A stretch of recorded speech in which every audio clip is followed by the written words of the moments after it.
السلام علیکم سامعین، 15 رمضان المبارک ہے، 7 اپریل ہے۔ خبر کا عنوان ہے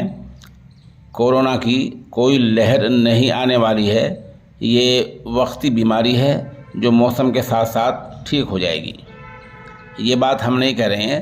بلکہ سرکاری ڈاکٹر، ماہر ڈاکٹر جو سرکاری صلاح کار بھی ہیں، ڈاکٹر چندرکانت کہہ رہے ہیں۔ انہوں نے آج صحافیوں سے بات کرتے ہوئے کہا کہ کورونا کے ایکٹیو فعال کیس کا جو آنکڑا ہے، جو اعداد شمار ہیں، ٹھیک ہے، لوگ وہ بتائے جا رہے ہیں، لیکن ساتھ ساتھ ٹی بی جیسی بیماری کا کوئی ذکر نہیں کر رہا ہے۔ جو انہوں نے بتایا کہ ٹی بی کے ہر دن 7,000 معاملے ہو رہے ہیں اور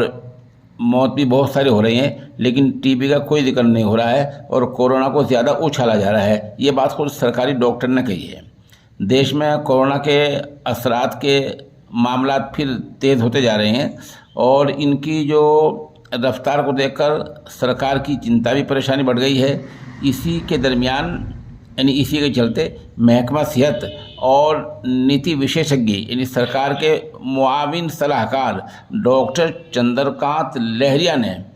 ایک ٹی وی چینل سے بات کی اور اس دوران انہوں نے کہا کہ کورونا کی کوئی نئی لہر نہیں آنے والی ہے، یہ سیزنل رائز ہے، یہ مدت ہے، جو موسم ہے، اور یہ عارضی ایک لہر ہے، عارضی بیماری ہے اور اس طرح کوئی نئی لہر نہیں آنے والی ہے۔ ڈاکٹر چندرکانت کہتے ہیں کہ اتار چڑھاؤ وقت وقت پر آئیں گے، پر ہمیں صرف آنکڑوں سے نہیں موت کے معاملوں کو بھی دیکھنا چاہیے، ساتھ ہی ماڈریٹ اور سیوریٹی نہیں ہو رہی ہے۔ وہ کہہ رہے ہیں کہ علاج بر وقت ہونا چاہیے، احتیاطی تدابیر برتنی چاہیے اور کورونا سے ڈرنے کی کوئی ضرورت نہیں ہے کیوں کوئی نئی لہر نہیں آنے والی ہے۔ بہرحال یہ خوشی کی بات ہے کہ جہاں کورونا کے بارے میں افواہ پھیل رہی ہیں اور جہاں بہت سارے چینل سے لمبی چوڑی باتیں کر رہے ہیں اور یہ بتا رہے ہیں کہ آج اتنا اثر ہے، کل کتنا ہو سکتا ہے، پرسوں کتنا ہو سکتا ہے، ترسوں کتنا ہو سکتا ہے، جو بلا وجہ کے مستقبل کی بات کر رہے ہیں اور لوگوں کو ڈرا رہے ہیں۔ اس بیچ سرکاری ڈاکٹر کی یہ رائے بہت اہم ہے۔ انہوں نے بہت صاف لفظوں میں کہا ہے کہ کورونا کی کوئی نئی لہر نہیں آنے والی ہے اور جو کچھ فی الحال دکھ رہا ہے یہ سب کچھ عارضی